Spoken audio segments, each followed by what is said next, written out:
Hello everyone, welcome to YouTube channel RPSC bio academy. हमारी series चल रही थी कॉन्सेप्ट करो clear with questions of previous year.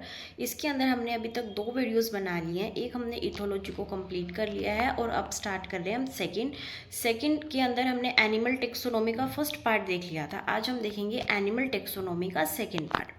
तो हमारे सामने क्वेश्चंस हैं। तो फर्स्ट क्वेश्चन हमारे सामने आता है, larva of Obelia is. Obelia का लार्वा कौन सा होता है? तो अगर हम ओबेलिया के लार्वा की बात करें तो ओबेलिया का लार्वा होता है प्लैनुला लार्वा। ये जो पैरेनकाइमुला लार्वा है ये हम पढ़ते हैं किसके अंदर? ये हम पढ़ते हैं पोरीफेरा के अंदर। यानी पोरीफेरा के अंदर हम 2 लार्वा पढ़ते हैं, एक पैरेनकाइमुला लार्वा और एक एम्फीब्लास्टुला लार्वा। तो ये दोनों लार्वा किसके हो गए? फाइलम पोरीफेरा के। उसके बाद आता है वेलिगर लार्वा। वेलिगर लार्वा हम पढ़ते हैं मोलस्का के अंदर। मोलस्का के अंदर हम क्लास पढ़ते हैं गैस्ट्रोपोडा, जिसके अंदर पाइला वगैरह आते हैं।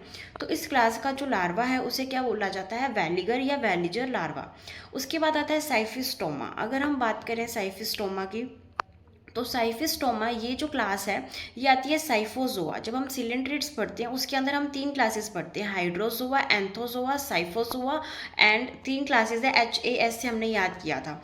तो इन 3 क्लासेस के अंदर जो साइफोजोआ है उसके अंदर आती है साइफिस्टोमा। यानी साइफोजोआ क्लास के जो भी लार्वा होते हैं उसे क्या बोला जाता है? साइफिस्टोमा लार्वा। और साइफिस्टोमा लार्वा एक पॉलिप स्टेज है, ना कि मेड्यूसा स्टेज है। ठीक है, अब इससे आगे चलते हैं।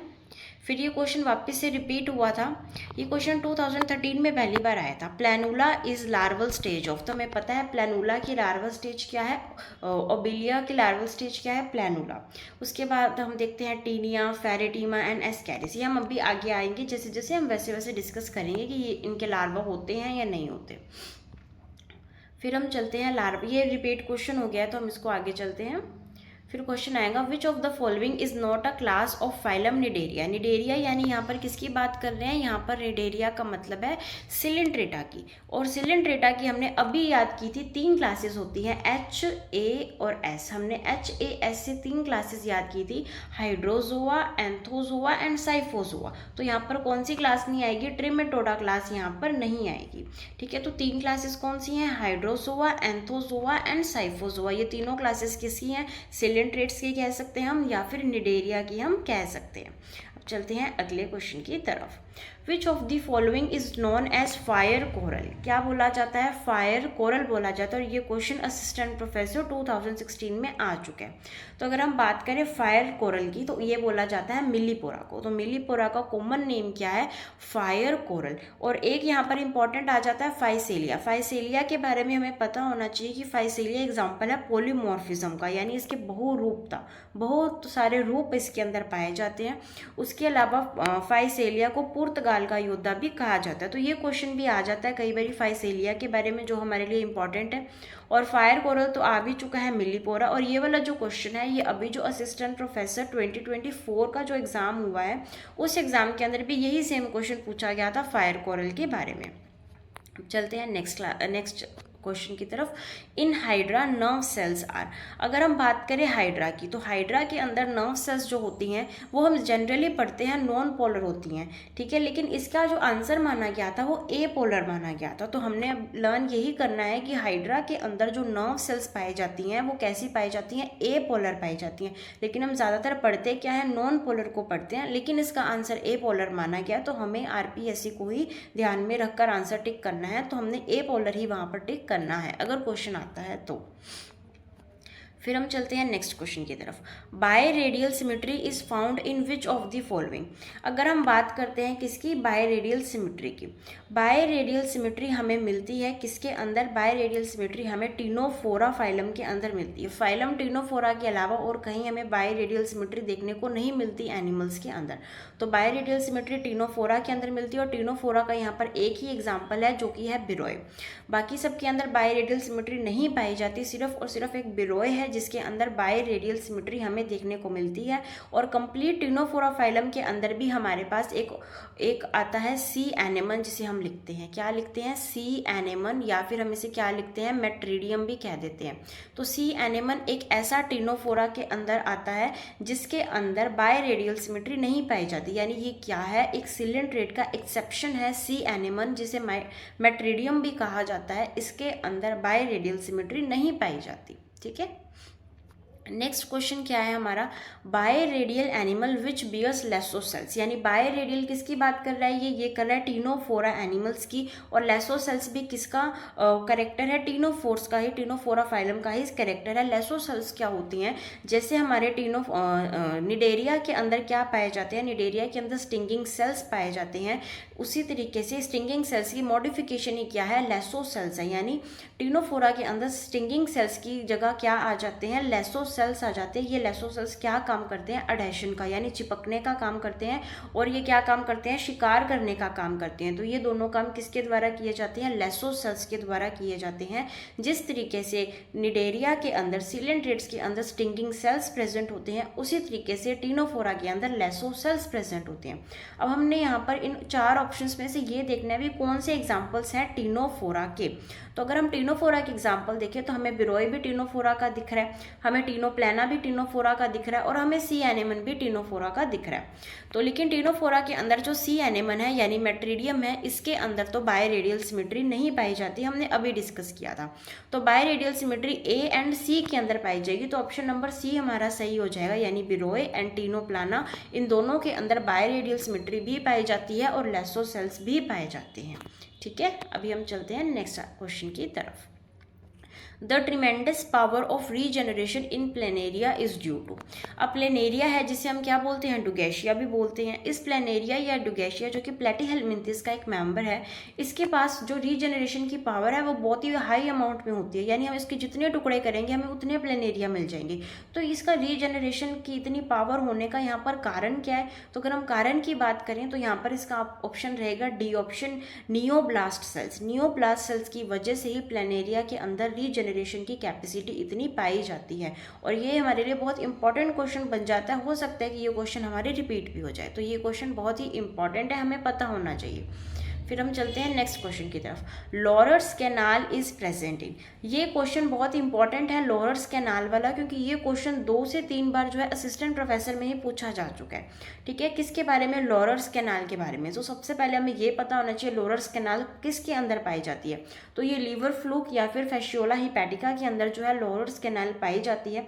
और ये एक स्पर्म डक्ट की तरह काम करती है। इसका काम क्या है, स्पर्म डक्ट की तरह काम करना, यानी हम कह सकते हैं कि कॉप्यूलेशन के अंदर ये हेल्प करती है। किसके अंदर, फैसियोला हिपैटिका के अंदर या लीवर फ्लूक के अंदर। बस हमें इतनी 2 इन्फॉर्मेशन भी पता है ना, तो भी हमारा क्वेश्चन सही हो जाएगा।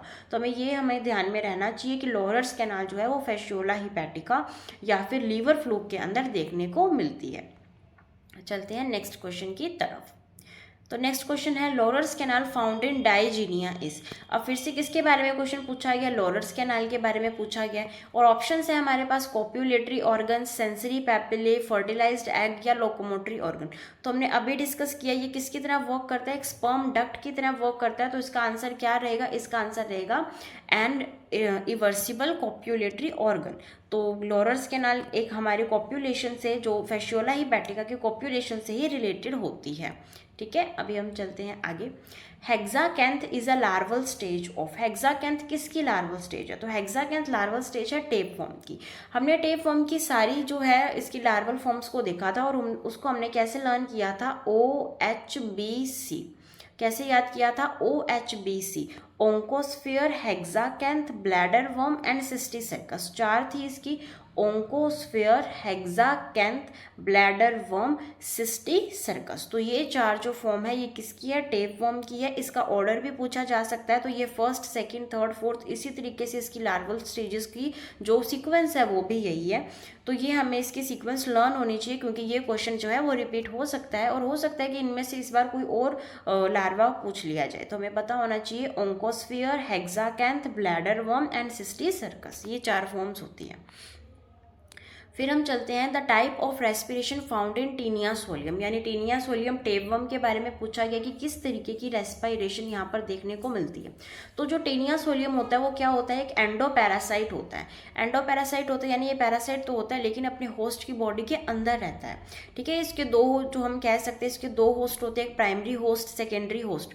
जो प्राइमरी होस्ट होता है वो ह्यूमन होता है और जो सेकेंडरी होस्ट होता है वो पिग होता है। तो ये क्या करता है कि ये एंडोपैरासाइट है और एंडोपैरासाइट होने के लिए इसको जो रेस्पिरेशन करना पड़ेगा, एक एंडोपैरासाइट एनाएरोबिक तरीके से ही रेस्पिरेशन कर सकता है। तो इसका जो आंसर रहेगा वो रहेगा ऑप्शन नंबर डी, एनाएरोबिक, क्योंकि पैरासाइट को ऑक्सीजन की कमी होती है इसलिए वो क्या करता है, एनाएरोबिक रेस्पिरेशन करता है और ये इसकी एक एडेप्टेशन है। फिर हम चलते हैं नेक्स्ट क्वेश्चन की तरफ। नेक्स्ट क्वेश्चन है detachment of gravid proglottids in tapeworm is called as. तो जो ग्रेविड प्रोग्लोटिड का टेपवर्म से अलग होना क्या कहलाता है, ये कहलाता है एपोलाइसिस। जब भी कोई ग्रेविड प्रोग्लोटिड है, ये एक मैच्योर प्रोग्लोटिड है जिसके अंदर फर्टिलाइज्ड जो है एग्स पाए जाते हैं। इसका यूट्रस कैसा होता है, ब्रांच यूट्रस होता है जिसके अंदर फर्टिलाइज्ड एग्स होते हैं, उसे क्या बोला जाता है कि ग्रेविड प्रोग्लोटिड। प्रोग्लोटिड का मतलब है एक सेगमेंट होना। इसके अंदर इमेच्योर प्रोग्लोटिड्स भी पाए जाते हैं, मैच्योर प्रोग्लोटिड्स भी पाए जाते हैं और ग्रेविड प्रोग्लोटिड्स भी पाए जाते हैं एक टेपवर्म के अंदर। और जब ग्रेविड प्रोग्लोटिड जब वो बन जाता है तो वो क्या करता है, टेपवर्म से अलग हो जाता है। तो जब वो टेपवर्म से अलग होता है, उस ग्रेविड प्रोग्लोटिड के अंदर जो एग्स होते हैं वो फर्टिलाइज्ड फॉर्म के अंदर होते हैं और उस ग्रेविड प्रोग्लोटिड का उस टेपवर्म से अलग होना क्या कहलाता है, एपोलाइसिस कहलाता है। ऑटोलाइसिस का तो मतलब होता है कि खुद की मर्जी से अपना कोई भी पार्ट जो है वो निकाल के रख देना, उसे क्या बोला जाता है, ऑटोलाइसिस बोला जाता है। और यहाँ पर क्या है, एपोलाइसिस है। और नए जो बनते हैं इस तरीके से उसे क्या बोला जाता है, स्ट्रोबलाइजेशन कहा जाता है। ठीक है, अभी हम चलते हैं नेक्स्ट क्वेश्चन की तरफ। नेक्स्ट क्वेश्चन है which one of the following kinds of animals are triploblastic, यानी यहाँ पर क्या पूछा गया है कि कौन सा ऐसा एनिमल है जो कि ट्रिप्लोब्लास्टिक। और हमें पता है कि जो ट्रिप्लोब्लास्टिक नेचर है वो कहाँ से स्टार्ट होता है, प्लेटीहेलमिन्थिस से स्टार्ट होता है। प्लेटीहेलमिन्थिस से पहले सारे कैसे होते हैं, डिप्लोब्लास्टिक होते हैं और प्लेटीहेलमिन्थिस से ट्रिप्लोब्लास्टिक एनिमल जो है वो स्टार्ट हो जाती हैं। तो यहाँ पर जो स्पॉन्जेस, कॉरल्स एंड टीनोफोर्स हैं, ये तीनों क्या हैं, ये तीनों ही डिप्लोब्लास्टिक एनिमल्स हैं। और ट्रिप्लोब्लास्टिक एनिमल्स फ्लैटवर्म है जो कि किसको कहते हैं, हम प्लेटीहेलमिन्थिस को ही कहते हैं। प्लेटीहेलमिन्थिस को ही फ्लैटवर्म्स कहते हैं। और फ्लैटवर्म इसकी जगह यहाँ पर इसका कोई जो है एग्जाम्पल भी पूछा जा सकता है, तो क्वेश्चन को किसी भी तरीके से मोड़कर पूछा जा सकता है। तो इसका आंसर रहेगा फ्लैटवर्म्स। ठीक है, अभी अगले क्वेश्चन की तरफ चलते हैं। Excretory structure of Ascaris is, जो एस्कैरिस है उसका जो एक्सक्रीशन होता है, जो एक्सक्रीटरी स्ट्रक्चर बनी होती है वो कौन से शेप की बनी होती है, तो उसकी जो एक्सक्रीटरी स्ट्रक्चर होती है वो एच शेप की होती है। यानी इस तरीके से उसकी जो स्ट्रक्चर है वो बनी होगी, बिल्कुल एच शेप से। इस तरीके से यहाँ पर हम इसको डबल कर देते हैं। तो इस तरीके से इसकी जो एक्सक्रीटरी स्ट्रक्चर्स हैं वो बनी होती हैं। तो ये बहुत इंपॉर्टेंट हो जाता है क्योंकि इसके अंदर जो ज़्यादातर क्वेश्चंस आएंगे ना वो हमें ऐसा लगेगा कि हमारे जो स्पेसिफिकली एनिमल्स दे रखे हैं ना उसके अंदर से भी पूछे गए हैं, इसलिए इसके अंदर जो क्वेश्चंस की अमाउंट है ना वो ज़्यादा हो जाती है क्योंकि यही सारे क्वेश्चन हम इसके अंदर पढ़ने वाले हैं। जब हम एक एक एनिमल्स के बारे में पढ़ेंगे तब भी ये क्वेश्चन आएंगे और ये टेक्सोनोमी के अंदर भी आते हैं क्योंकि है तो उनकी एग्जाम्पल्स ही। ठीक है, तो इसलिए इसके अंदर थोड़े क्वेश्चन की अमाउंट भी ज़्यादा हो जाती है और क्वेश्चन जो है हम बारी बारी रिपीट भी हमारे सामने होंगे। फिर हम चलते हैं नेक्स्ट क्वेश्चन की तरफ। In ascaris the ovaries are, ascaris के अंदर सबसे इंपॉर्टेंट बात ये होती है कि इसके अंदर टेस्टिस क्या होती हैं, एक। टेस्टिस का नंबर होता है 1 और ओवरी का नंबर होता है 1 पेयर, यानी कितनी होंगी, 2 ओवरीज यहाँ पर हमें देखने को मिलेंगी। टेस्टिस होगी 1, ओवरी होगी 1 पेयर। तो 1 पेयर का मतलब है यहाँ पर 2 ओवरीज होंगी और ये जो 2 ओवरीज हैं उन्हें क्या बोला जाता है, डायडेल्फिक ओवरीज। जब भी ओवरीज 2 हो, इंडिपेंडेंटली वर्क करें तो उसे क्या बोला जाता है, डायडेल्फिक ओवरीज। तो एस्कैरिस के अंदर डायडेल्फिक ओवरीज पाई जाती हैं और इसके अंदर टेस्टिस कितनी होती है, ओनली 1 टेस्टिस यहाँ पर हमें देखने को मिलती है। फिर हम चलते हैं नेक्स्ट क्वेश्चन की तरफ। The total number of longitudinal muscle cells in body wall of Ascaris. अब ये क्वेश्चन क्यों पूछा गया, क्योंकि जो एस्कैरिस है उसके अंदर जो मसल्स हैं ना, जो भी उसके अंदर नंबर ऑफ सेल्स हैं वो फिक्स्ड रहते हैं। यानी जो सेल्स एक छोटे जो बेबी है उसके अंदर रहेंगे वही एक एडल्ट के अंदर रहेंगे। यानी इसके अंदर क्या पाई जाती है, यू टेली पाई जाती है। यू टेली क्या है कि नंबर ऑफ इसके अंदर सेल्स जो हैं वो फिक्स रहते हैं, इसीलिए हम इसको कह सकते हैं कि इसके अंदर इतने नंबर ऑफ सेल्स पाए जाते हैं। और जो एस्कैरिस होता है उसके अंदर क्या होती है, 4 लेयर्स ऑफ इस तरीके से लॉन्जिट्यूडिनल मसल्स पाई जाती हैं। कितनी लेयर पाई जाती हैं, 4 लेयर्स ऑफ लॉन्जिट्यूडिनल मसल्स पाई जाती हैं। और वन लॉन्जिट्यूडिनल मसल के अंदर, इस 1 लॉन्जिट्यूडिनल रो के अंदर 150 मसल सेल्स पाए जाते हैं। तो एक के अंदर 150 हो गए तो 4 के अंदर कितनी हो जाएंगे, 600, यानी total number of muscle cells कितने हो जाएंगे, 600, क्योंकि इसके अंदर 4 लॉन्जिट्यूडिनल रोज पाई जाती है मसल सेल्स की। एक मसल सेल की रो के अंदर 150 सेल्स हमें देखने को मिलते हैं। और इसके एम्ब्रियो स्टेज में और इसके एडल्ट स्टेज में नंबर ऑफ सेल्स जो है वो सेम रहते हैं, और इस कंडीशन को यूटेली कहा जाता है। ये भी बहुत इंपॉर्टेंट टर्म हो जाती है हमारे लिए। फिर हम चलते हैं नेक्स्ट क्वेश्चन की तरफ। How many testis are present in ascaris. हमने अभी डिस्कस किया था टेस्टिस कितनी होती है, 1, ओवरी कितनी होती है, 2, यानी 1 पेयर ऑफ ओवरी। और ओवरी के अंदर क्या पाई जाती है, कौन सी स्टेज होती है, डायडेल्फिक स्टेज होती है। तो एस्कैरिस के अंदर हमें एक ही ओवरी देखने को, एक ही टेस्टिस देखने को मिलती है। नेक्स्ट क्वेश्चन है, which one of the following has no intermediate host. यानी इसमें से ये पूछना चाह रहा है कि कौन सा ऐसा एनिमल है जो सिर्फ एक ही एनिमल के अंदर रहता है, सेकेंडरी होस्ट उसका नहीं है। सेकेंडरी होस्ट भी हम कह देते हैं और उसको कभी कभी इंटरमीडिएट होस्ट भी कहा जाता है। यानी ये पूछना चाहता है कि सेकेंडरी होस्ट किसके अंदर नहीं है। तो अगर हम बात करें प्लाज्मोडियम की, तो प्लाज्मोडियम के अंदर तो सेकेंडरी होस्ट होता है, क्योंकि एक तो प्लाज्मोडियम क्या हमें कोज करता है, मलेरिया। तो मलेरिया के लिए एक तो ह्यूमंस चाहिए और एक यहाँ पर एनाफिलीज, जो फीमेल एनाफिलीज है वो चाहिए। तो यहाँ पर इंटरमीडिएट होस्ट तो होता है। अगर हम बात करें टेपवर्म की, तो टेपवर्म के अंदर भी हम डिस्कस कर चुके हैं कि प्राइमरी एंड सेकेंडरी होस्ट 2 होते हैं।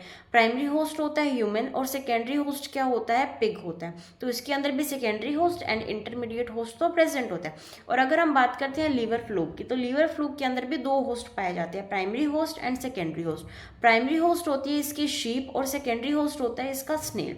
तो शीप एंड स्नेल 2 होस्ट इसके अंदर पाए जाते हैं लीवर फ्लूक के अंदर। तो इसके पास भी इंटरमीडिएट होस्ट तो प्रेजेंट है, लेकिन यहाँ पर किसके अंदर इंटरमीडिएट होस्ट प्रेजेंट नहीं है, वो है राउंडवर्म। अब हमारे सामने आता है, हमने टेपवर्म के तो जो लार्वा थे उसको डिस्कस कर लिया था। कैसे डिस्कस किया था, OHBC। OHBC हमने इस तरीके से जो है लर्न किए थे। अब हम याद करते हैं लीवर फ्लूक के,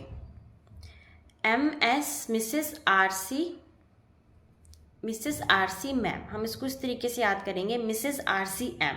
ठीक है, इसके अंदर क्या याद करना है, एम से आ जाता है मिरासीडियम, एस से आएगी स्पोरोसिस्ट, आर से आएगी रेडिया, सी से आएगा सर्केरिया और एम से आएगा मेटासर्केरिया। यानी हमारे पास 5 लार्वल फॉर्म्स प्रेजेंट होती हैं किसकी, लीवर फ्लूक की, miracidium, sporocyst, redia, cercaria, metacercaria. 5 forms किसकी प्रेजेंट होती है, लीवर फ्लूक की 5 लार्वल फॉर्म्स होती हैं, टेपवर्म की 4 लार्वल फॉर्म्स होती है। और हमें इन लार्वल फॉर्म्स को लर्न करना है, इसी सीक्वेंस में लर्न करना है कि कौन सी लार्वल फॉर्म के बाद कौन सी लार्वल फॉर्म आएगी, हमें ये भी पता होना चाहिए।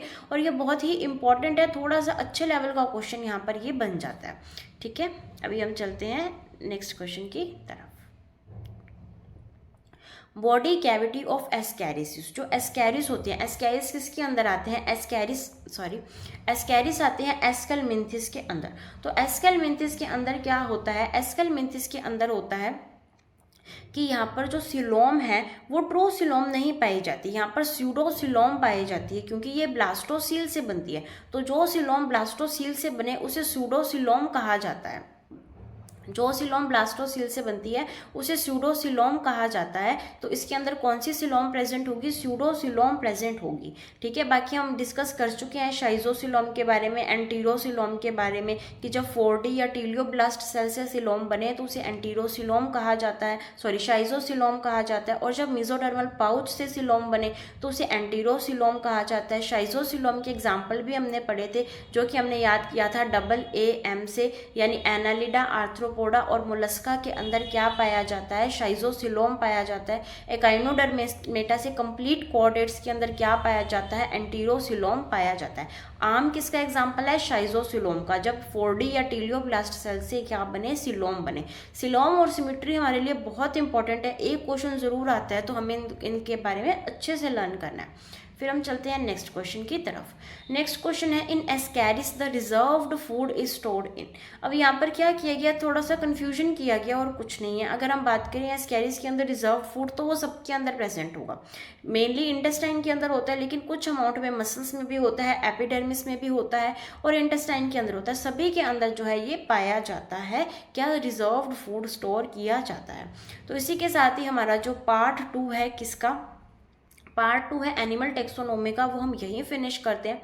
अब हम नेक्स्ट वीक इसके बाद एनिमल टेक्सोनोमी का पार्ट 3 करेंगे। हमने यहाँ पर जो है एनालिडा से पहले यानी एस्केलमेंथिस तक के जो क्वेश्चन हैं जो हमने टेक्सोनोमी में पढ़े हैं स्पेसिफिकली हमने वही बात की है। इसके अलावा भी क्वेश्चन आए हुए हैं, इससे डीप क्वेश्चन भी आए हुए हैं, लेकिन वो हम कहाँ डिस्कस करेंगे, जब हम एक एक एनिमल के बारे में डिस्कस करेंगे। यानी जब हम एस्कैरिस के बारे में डिस्कस करेंगे तो उसके डीप क्वेश्चन हम वहाँ पर डिस्कस करेंगे।